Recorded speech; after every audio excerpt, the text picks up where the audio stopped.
Welcome back once again. आज हम अपने इस वीडियो में करेंगे class 5th English the English channel book का लास्ट चैप्टर 12 द MCC का Hindi explanation. This story is about three friends, so let's start. Imagine you get to create a brand new sport that nobody has ever played before। तो कल्पना कीजिए कि आपको एक बिल्कुल नया खेल बनाने का मिलता है जिसको पहले कभी किसी ने ना खेला हो। What would be it called? And what would be the rules of the game? तो आप इस खेल को क्या कहेंगे या क्या नाम देंगे और इसके नियम क्या क्या होंगे। Think about the skills and equipment needed to play this unique sport. तो इस खेल को खेलने के लिए क्या क्या चीज़ें ज़रूरत होंगी, इसके बारे में सोचिए। Three friends, Rajam, Mani and Swaminathan, have decided to form a cricket team called the MCC, which stands for Malgudi Cricket Club। तीन दोस्त जिनके नाम थे राजम, मणि और स्वामीनाथन, इन्होंने एक MCC नामक एक क्रिकेट टीम बनाने का फैसला किया जिसका मतलब था M for Malgudi, C for cricket और C for club, Malgudi cricket club. So let's read and find out what all they do after forming the team। तो आइए पढ़ते हैं और जानते हैं कि टीम बनाने के बाद वो क्या क्या करते हैं। राजम्स enthusiasm was great। enthusiasm मतलब होता है उत्साह। राजम का जो उत्साह था, जो एक्साइटमेंट था, वो बहुत अच्छा था। He left his chair and sat on the arm of Mani's chair, thrilled over the picture of cricket goods in the catalog। तो उसका उत्साह बहुत अच्छा था। वो अपनी कुर्सी छोड़कर मणि की कुर्सी के हत्थे पर हाथ रख के बैठ गया और कैटलॉग में क्रिकेट के सामान की तस्वीरों को देखने के लिए काफ़ी ज़्यादा रोमांचित हो गया। ये देखिए ऑरेंज कुर्ते में ये राजम जो है बैठा है और हत्थे पर बैठा है और बहुत ज़्यादा एक्साइटेड है, पिक्चर्स को देख रहा है। स्वामीनाथन दो was a quiet one, caught the enthusiasm and perched on the other arm of the chair। और दूसरा है ये, इसका नाम है स्वामीनाथन। ये थोड़ा सा शांत स्वभाव का था, लेकिन ये भी उस कुर्सी के दूसरे हत्थे पर बैठ गया और उत्साह को महसूस कर रहा था। वो भी काफी रोमांचित था। All the three devoured with their eyes the glossy picture of cricket balls, bats and net। Devote मतलब होता है गटकना, लेकिन यहाँ पर डिवोट का मतलब है कि वो जो हैं वो उन पिक्चर्स को देख के बहुत ही ज़्यादा एक्साइटेड हैं, बहुत ही ज़्यादा उत्साह से भरे हुए हैं। तो तीनों ने अपनी आँखों से क्रिकेट की गेंदों को, बल्लों को और जो नेट हैं उनकी चमकदार तस्वीरों को देखकर काफ़ी ज़्यादा अपने अंदर एक्साइटमेंट बढ़ा लिया था। In about an hour, they selected from the catalog their team's requirement। और लगभग एक ही घंटे में, उनको ज़्यादा वक्त नहीं लगा, एक घंटे में उन्होंने कैटलॉग से अपनी टीम की आवश्यकता की जितनी भी चीज़ें थीं उनका चुनाव कर लिया, उनका चयन कर लिया।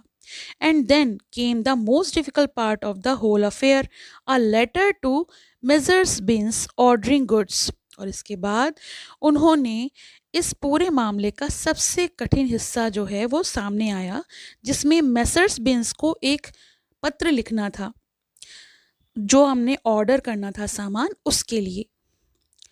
Bear courtesy made Rajam offer the authorship of the letter to Mani who declined it. तो एक लेटर जो लिखा जा रहा था वो केवल शिष्टाचार के कारण राजम ने मणि को पत्र लिखने की लिए कहा, पेशकश की, जिसने उसे अस्वीकार कर दिया, मतलब डिक्लाइन कर दिया कि मैं नहीं लिखूंगा। Swaminathan was forced to accept it in spite of his protest, and he sat for a long time chewing his pencil without writing a word। He had infinite trouble with spelling। तो स्वामीनाथन ने स्वीकार तो नहीं किया था कि वो पत्र लिखेगा, लेकिन काफ़ी विरोध के बावजूद उसे स्वीकार करने के लिए मजबूर होना पड़ा और एक भी शब्द वो लिखे बिना पेंसिल को चबाते हुए लंबे समय तक बैठा रहा। यानी बहुत समय तक वो कुछ भी लिख नहीं रहा था क्योंकि उसको स्पेलिंग्स में कुछ परेशानी हो रही थी। And the more he tried to be correct the more muddled he was becoming. और वो जितना ज़्यादा सही करने की कोशिश करता था उतना ही अधिक भ्रमित होता जाता था। In the end, he sat so long thinking of spelling that even words such as the and became doubtful. अब जब वो सारा उसने लिख लिया तो अंत में इतनी देर बैठे रहने के बाद वो सोचता रहा कि द और एंड जैसे शब्द जो हैं वो काफ़ी ज़्यादा डाउटफुल हो गए हैं और वो इस कार्य को करने में सक्षम है भी या नहीं। Rajan took up the task himself. Rajam ने यह कार्य स्वयं उठाया। Half an hour later he placed on the table a letter. और राजम ने जब ये काम खुद करने की कोशिश की तो आधे घंटे के बाद उसने मेज पर एक पत्र रखा, यानी पत्र लिख लिया गया था। वो पत्र क्या था? From MCC the victory union 11 Malgudi. तो जैसे कि हम पहले पत्र लिखते हैं तो एड्रेस मेंशन करते हैं टू मेसर्स बिन, और जिसको लिखा जाता है उसके लिए भी लिखते हैं to Messrs Binns sportsman Mount Road Madras. तो पहले कौन लिख रहा है उसने अपना नाम लिखा, फिर जिसको लिखा जा रहा है वो मेंशन किया और फिर लिखा dear sir, please send to our team 2 junior Willard bats, 6 balls, wickets and other things quick. It is very urgent. We shall send you money afterwards. Don't fear. Please be urgent. Yours obediently, captain राजम। और bracket में उसने captain लिखा। तो ये जो पत्र था वो कैप्टन राजम द्वारा लिखा गया था और पत्र में लिखा था कि प्रिय महोदय, कृपया हमारी टीम को 2 जूनियर विलार्ड बैट्स यानी बल्ले, 6 गेंदें, विकेट और कुछ बाकी अन्य चीज़ें शीघ्र भेजें, ये बहुत ज़रूरी है। हम आपको बाद में पैसे भेज देंगे, डरिए मत, कृपा करके इसे अर्जेंट यानी जल्दी कर दीजिए। This letter received Swaminathan's benedictions. तो ये जो पत्र है इस पत्र को स्वामीनाथन का आशीर्वाद प्राप्त हुआ और मणि ने उस पर कुछ संदेह किया। बेनेडिक्शन मतलब होता है इस पर मोहर लगाना कि हाँ ये पत्र जो है वो सही लिखा हुआ है। तो लेकिन जो मणि था वो कुछ डाउट जो है वो एक्सप्रेस कर रहा था, यानी मणि को थोड़ा सा संदेह था। He wanted to know whether dear could be used at the beginning of a letter to be strange. पत्र की शुरुआत में वो जानना चाहता था कि किसी अजनबी के पत्र में हम प्रिय क्यों यूज़ करें, डियर क्यों यूज़ करें, क्योंकि हम तो किसी एक स्ट्रेंजर को पत्र लिख रहे हैं तो हम उसके लिए डियर वर्ड क्यों यूज़ करें। How can you call Binns dear sir, you must be say sir. तो उसने कहा आप बीन्स को डियर सर कैसे कह सकते हैं, आप केवल सर भी तो कह सकते हैं, क्योंकि जिनको आप पत्र लिख रहे हैं उन्हें तो आप जानते भी नहीं, आपके लिए तो वो स्ट्रेंज हैं। Rajam's explanation was, I won't say sir, it is said only by clerks. I am not Bin's clerk. I don't care to address him as sir. इस बात पर राजम ने स्पष्टीकरण दिया यानी एक्सप्लेनेशन दिया कि मैं सर नहीं कहूँगा, ऐसा सिर्फ क्लर्क ही कहते हैं। जब क्लर्क कोई पत्र लिखते हैं तो उसमें वो सर लिखते हैं। मैं बीन्स का क्लर्क नहीं हूँ, मुझे उन्हें सर कहकर संबोधित करने में कोई भी आई डोंट केयर, मुझे फ़र्क नहीं पड़ता। So the letter went as it was. तो पत्र वैसा ही चला गया जैसे उसे लिखा गया था।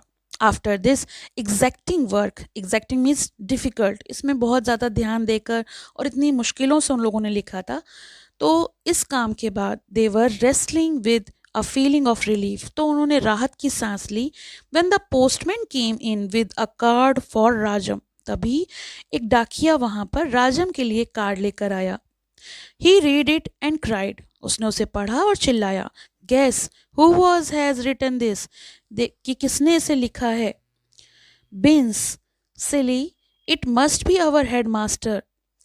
तो उसने कहा कि ना समझ, ये हमारे हेडमास्टर होने चाहिए। समबडी, कोई व्यक्ति, J.B. Hobbs, it is from Shankar, Rajam announce joyfully. तो उसने जब उसको पढ़ा तो बताया ये शंकर का है और राजम ने ये बात काफ़ी उत्साह के साथ अनाउंस करी। Shankar, we had almost forgotten that old thief. तो ये शंकर का पत्र था और हम उस बूढ़े चोर को लगभग भूल ही गए थे। Swaminathan and Mani took the card from Rajam's hand and read. तो स्वामीनाथन और मणि ने उसके हाथ से यानी राजम के हाथ से पत्र ले लिया और उसे पढ़ा। पत्र में लिखा था, माय डियर फ्रेंड, मेरे प्रिय मित्र, I am studying here because my father came here. मैं यहाँ पर पढ़ रहा हूँ क्योंकि मेरे पिता यहाँ आए थे। My mother is also here, मेरी माँ भी यहीं है। All of us are here, हम सभी यहीं पर हैं। And we will be only here, और हम यहाँ पर कुशलता से हैं और हम सभी यहीं पर हैं और यहीं रहेंगे। आई एम डूइंग वेल, मैं अच्छा हूँ। I hope you are doing well, उम्मीद करता हूँ कि आप सभी भी अच्छे होंगे। It is very hot here, यहाँ पर काफ़ी गर्मी है, बहुत ही ज़्यादा गर्मी है। I had fever from 3 days and drank medicine, मुझे 3 दिनों तक बुखार रहा और मैंने दवा पी ली है। I hope I will read well and pass the examination, मुझे आशा है कि मैं अच्छे से पढ़ूंगा और परीक्षा भी पास कर लूँगा। Is Swami and money doing well, क्या स्वामी और मनी अच्छा कर रहे हैं, ठीक से हैं? It is very hot here, यहाँ बहुत गर्मी है। And I am playing cricket now, और अब मैं क्रिकेट खेल रहा हूँ। आई कांट राइट मोर, और मैं ज़्यादा नहीं लिख सकता। और ये कहकर उन्होंने अपना पत्र जो है वो ख़त्म कर दिया। यहाँ एड्रेस दिया है, with regard dearest friend Shankar, PS don't forget me. और इस तरीके से ये जो है वो पत्र ख़त्म हुआ। They were profoundly moved by this letter and decided to reply at once. वो तीनों ने उसको बहुत गहराई से पढ़ा पत्र को, और फिर तय किया कि तीनों ही रिप्लाई देंगे। 3 letters were ready in an hour, और 1 घंटे में 3 पत्र जो हैं वो लिखकर तैयार हो गए। Mani copied Shankar's letter verbatim. Verbatim मतलब होता है exactly as it was written और स्पोकन, तो जैसा लिखा गया था वैसे ही उसने पूरा पूरा कॉपी कर लिया शंकर का जो पत्र था, मनी ने। Swaminathan and Rajam wrote nearly similar letters, और स्वामीनाथन और राजम ने भी लगभग एक समान पत्र ही लिखे थे। They said they were doing well by the grace of God, उन्होंने अपने पत्र में लिखा कि वो भगवान की कृपा से सब कुछ अच्छा ही कर रहे हैं।